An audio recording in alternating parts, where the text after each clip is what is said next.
Our young people today do to learn. They don't learn to do. And so that's different for us. And so we have to sometimes make sure that our young people are seeing themselves in the lesson. We're making the lessons relevant to their experiences, and also making them understand that they can own their learning and that it's not just one person giving you information. That teacher can learn just as much from that student as that student learns from that teacher.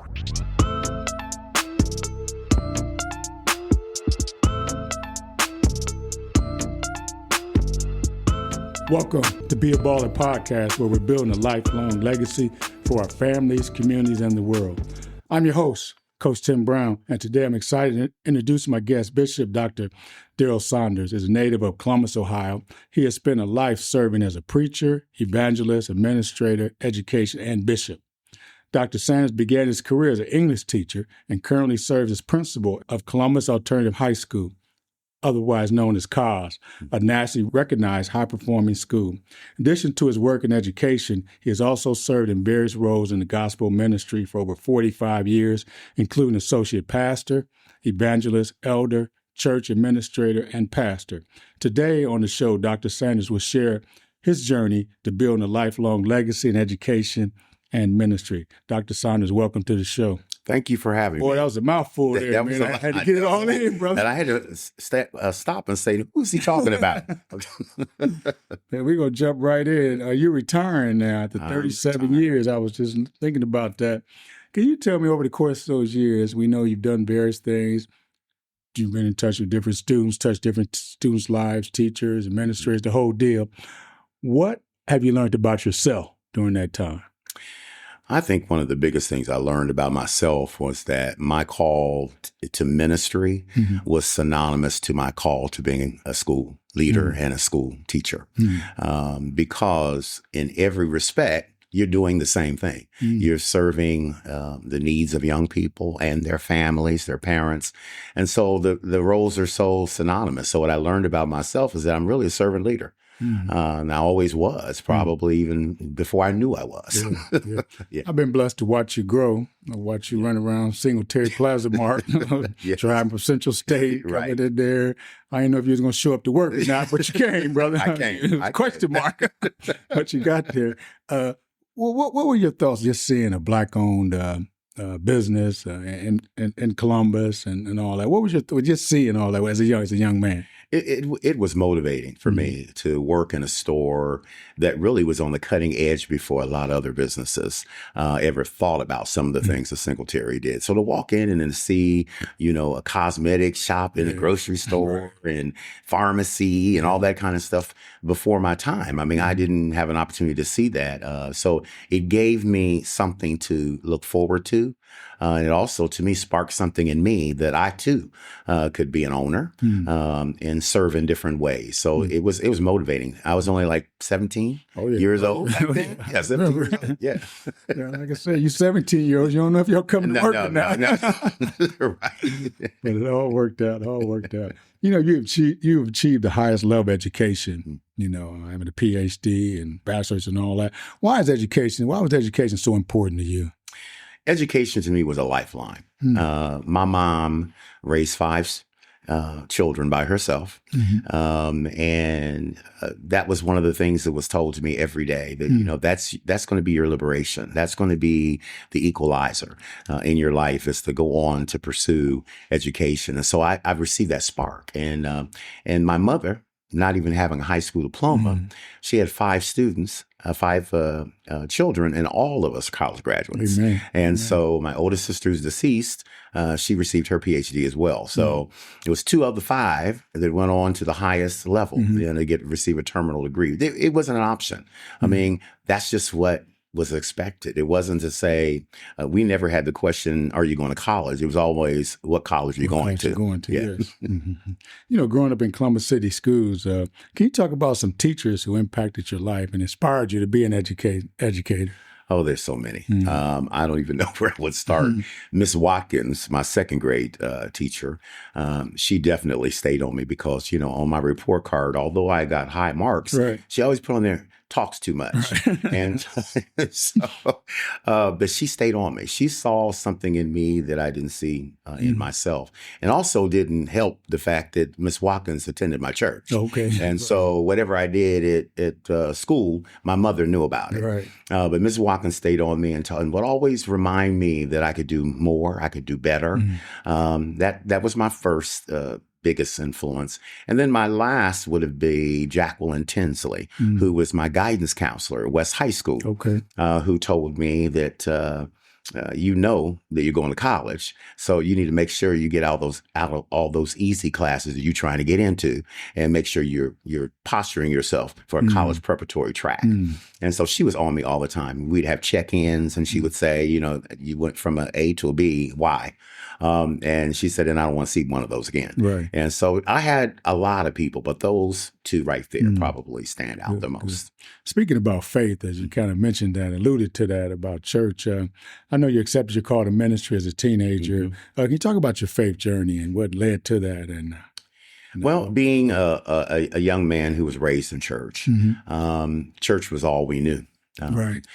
However, I never probably thought that I would receive a call to the ministry at a relatively young age. I was actually called into the ministry at 12, licensed in the ministry at 14. And I just felt that I knew that's what God wanted me to do. I mean, if I was in a group, a young people's group, I always end up leading the group. If we had what we called Young People's Union, I was a president, and then I ended up becoming the youth pastor of the Young People's Union. So ministry has always just been who I am. I mean, it's been my passion. And I'm just happy to know that God found me worthy enough to be able to carry his gospel ministry. You have been blessed at a young age being under the tutelage of some great preachers, great men and women. Can you talk about those men and the impact? Probably, well, I know number one would be Dr. R.F. Harrison. Dr. R.F. Harrison was the pastor of Refuge Missionary Baptist Church on Atchison. And I think now it's called R.F. Harrison Square. Yes. He was probably my biggest cheerleader. He would say to me all the time that, you know, you can preach, you can explain the Bible, but people need to know that you care about them. And he said, just giving the word of God without relationship, you'll never win souls for the kingdom. And so he was a big proponent of making sure that you had relationship with people and that you love people. And he would always say this to me. He would say, God did not call Peter to the ministry because he had everything right. But he called Peter because he knew Peter had a passion for people. And so he said, don't ever take that out of your ministry. Always be in connect with your members and let them know you care. That's good. Yeah, that's good. You attended Central State University. You're grinning there. You must have had a good time on the yard. I did, and some of those things we can't discuss. Can you talk a little bit about going down and being part of the HBCU experience? Being a part of the HBCU is phenomenal. One of the things that I felt that I got from Central State was the ability to be given the permission to lead. I went to several college campuses prior to going to Central State, and they would talk about me being involved in organizations, but they never talked to me about leadership. When I was on Central State's campus, everyone was saying, you could lead this organization, you could lead this. And so what they did is they gave me an environment that gave me permission to lead. And they cultivated my leadership. And then I had President Lionel Newsom, who was the president at that time, who would call me on the stage at Central State and say, I want you to give a prayer before we proceed in the convocation. I'm like, what? You know, but they put me in situations that postured me for leadership. And I felt a sense of family, a sense of community. And it was also great to know that every professor I had looked like me, and they all had doctorates. And so it was an environment of excellence, and it pushed me, I think, to where I am today. Great. Can you talk about some of those leadership roles that you had on campus? I know you were in charge of the dorm a few times. Can you talk about those? Yeah, I think I was resident assistant, and then the assistant house director in the middle of the year decided that he wanted another opportunity, and the dean of students asked me to be the assistant house director. Now that was experience, because here now I'm with my peers, and I'm finding myself having to tell on them about things that they were doing that violated the housing policy. So it was interesting, but again, it gave me leadership opportunity. But in the same respect, it also afforded me the opportunity to interact with young people across the United States who I wouldn't ordinarily interact with, from Chicago, from DC, from California. And I had been pretty much relegated to Columbus, Ohio. So it helped me to understand people from different places and understand their needs and their aspirations. You know, being a man of faith and being an educator, how are you able to balance those two? You know, what keeps you from just wanting to shout some days in the middle of a staff meeting? Hallelujah! It's hard, but one of the things that I was committed to, and I've always been committed to, is that I will never leave Christ behind.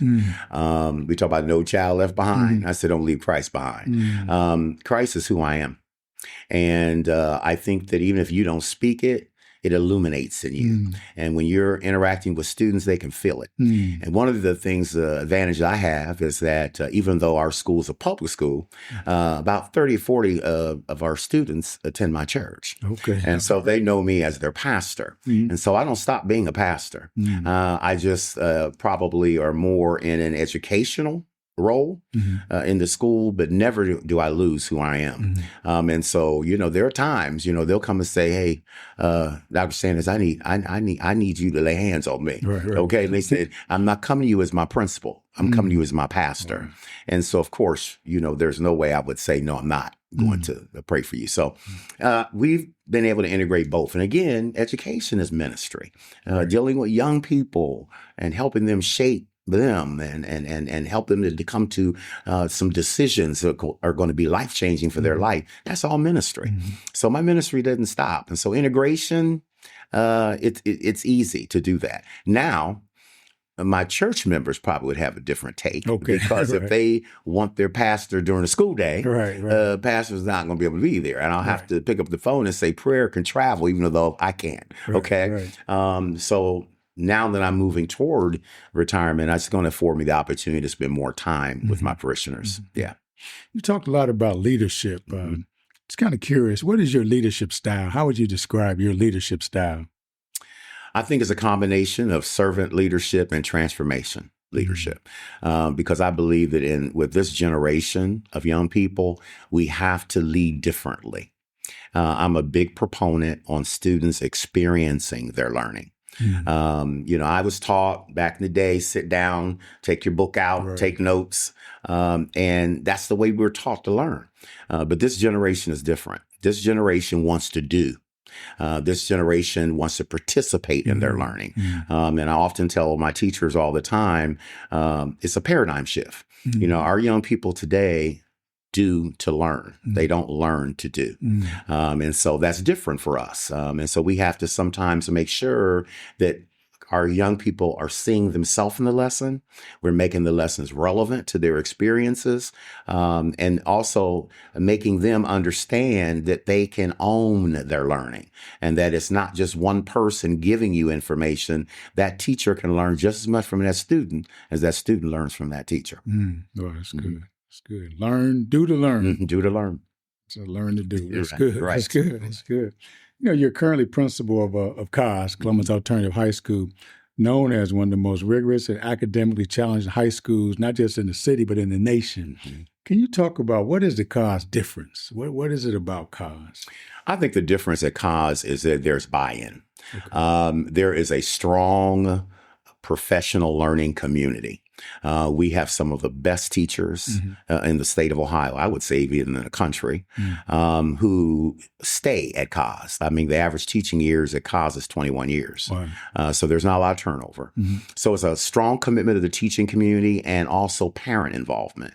Our parents select for their kids to go to COS. They put them in the lottery. So these are parents who are now active in their child's education, and they don't just drop them off. They actually participate in all the learning activities and events that we have in the school.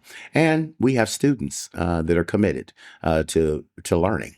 And it's not by osmosis. I mean, they just come and say, well, I want to learn all of these things. We provide an environment where learning is attractive, okay? Where young people, maybe from the inner cities coming there, they had to hide their intellect. They had to show, they had to be hard, in their communities. But when they come to cause, they can exhale. They can be smart, and it's okay to be smart.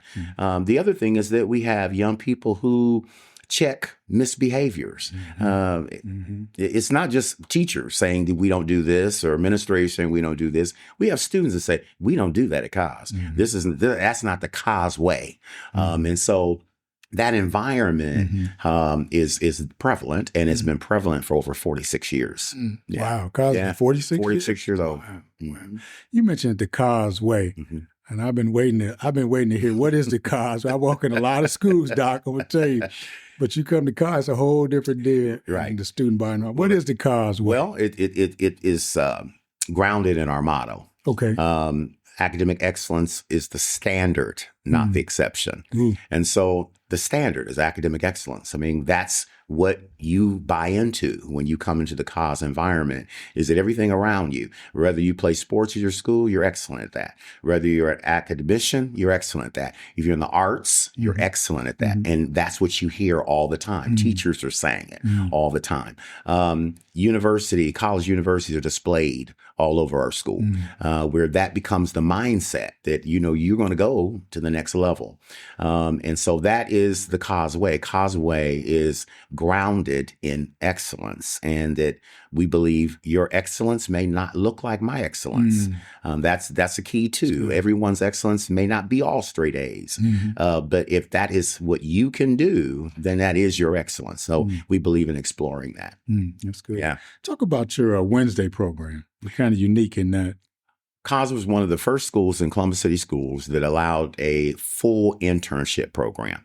When they founded it back in 1978, I think, students went out in their 10th, 11th, and 12th grade years.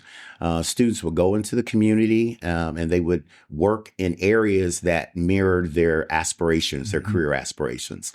Later on, the district adopted an internship program, but we're the only school that maintained a full Wednesday schedule where students don't go to school at all. On Wednesdays. They go into the community and they're working in businesses where they're getting hands-on experiences, and they're also getting an opportunity to see if this is something they really like to do or not. And then that's a good thing, because then they don't waste the money to go to college and to decide, I don't want to do this. Right. They're finding that out even in high school. So we continue that program, and it has become even larger now. Our partners have grown, but they have a strong relationship with our school, and they believe in our students, and our students really benefit from that internship program. That's good. Yeah. That's good. As you begin to wind down your career, what advice would you give to young principals, for those aspiring to become even just educators, period? Don't announce you're the leader, be the leader. A lot of our younger administrators today are big on telling everybody they're in charge. And I've learned, if you have to tell someone you're in charge, then you're really not in charge. Be what you want or be what you want to see. If you are expecting teachers to be patient and loving and caring, then they have to see loving and caring in you. If you want your students to have positive relationships, then they have to see you having positive relationships with your teachers. And as I tell people all the time, as administrators, your number one customer is not students. An administrator's number one customer is teachers, because teachers serve the students. But if you don't serve your teachers well, your teachers won't serve your students well. Wow. Well, you're on the road today with all these gems. I love that. You don't have to announce you're the leader. Just be the leader. Just be the leader. Right. Wow. That's good. I know ministry is so important to you. And I know mentoring young pastors and elders is another thing that's important to you. You're known as the friend and mentor of preachers. Can you talk about why that's so important to you?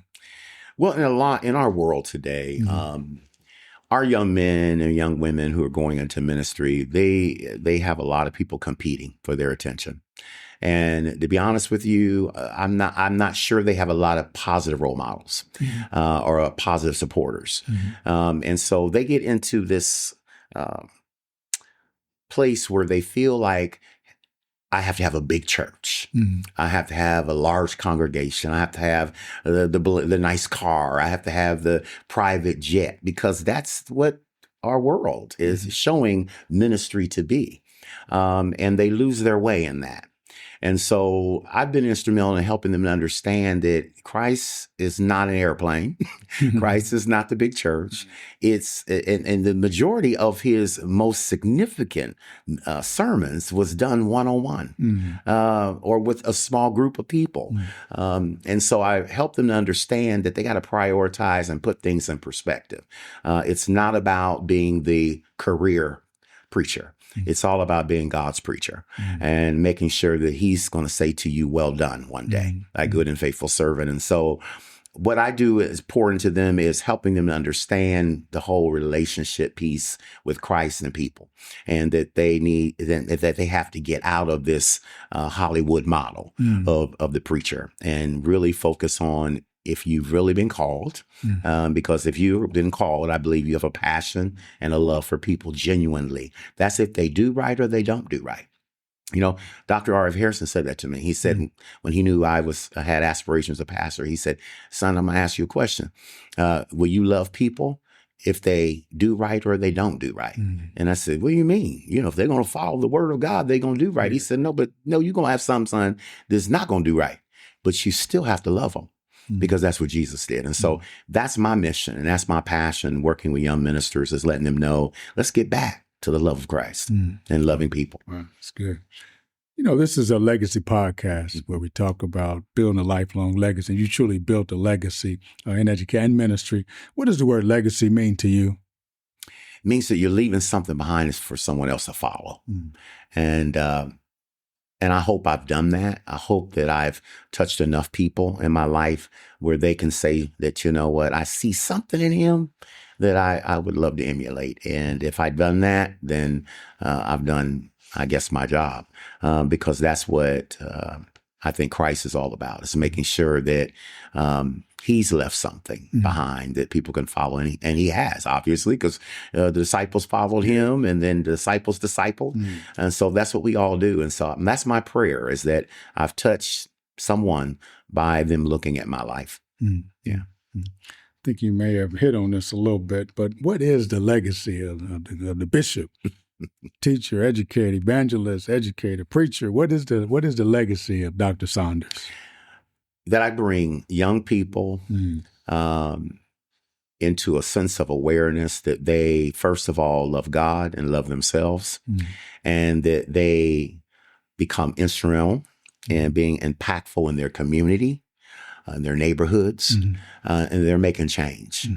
Because I hope that I've done that.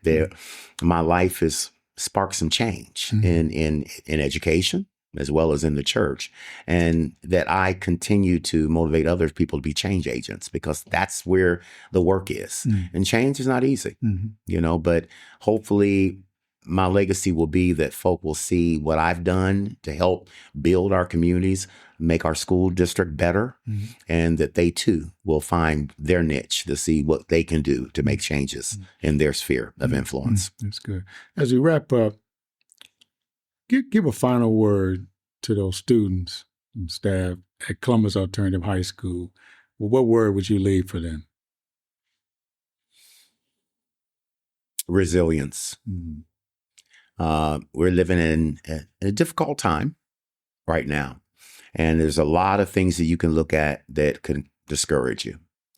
But to be resilient, you know, remain strong, and understand that we're not in this alone, that we still have a God who sits high and looks low, and he is in charge. Doesn't make a difference what political affiliation you are, what beliefs, you know, that you may have about what is going to happen. Just know that God is in charge. And because he is in charge, we don't have anything to worry about. So to be resilient. That's good. That's good. Yeah. Well, this is all the time we have today for today's episode of Be a Baller podcast. I want to thank our special guest, Bishop Daryl Sanders, for his commitment to educating and serving the next generation of students and ministry leaders. Thank you, Dr. Sanders, for your model of excellence in education and ministry. I hope the audience enjoyed this conversation as much as I did. Remember, building a lifelong legacy is not just about what we achieve in life, but also how we use our gifts and talents to make a positive impact on the world around us. And don't forget to subscribe to our podcast so you can stay up to date on all our latest episodes.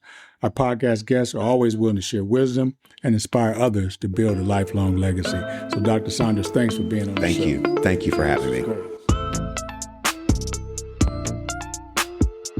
If you've enjoyed this episode, please share it with friends and family. The Be a Baller podcast is available on all major podcast platforms.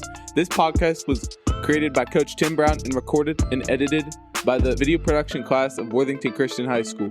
Be sure to come back next week as we continue to discuss on how to build a lifelong legacy. Until then, don't forget to be a baller.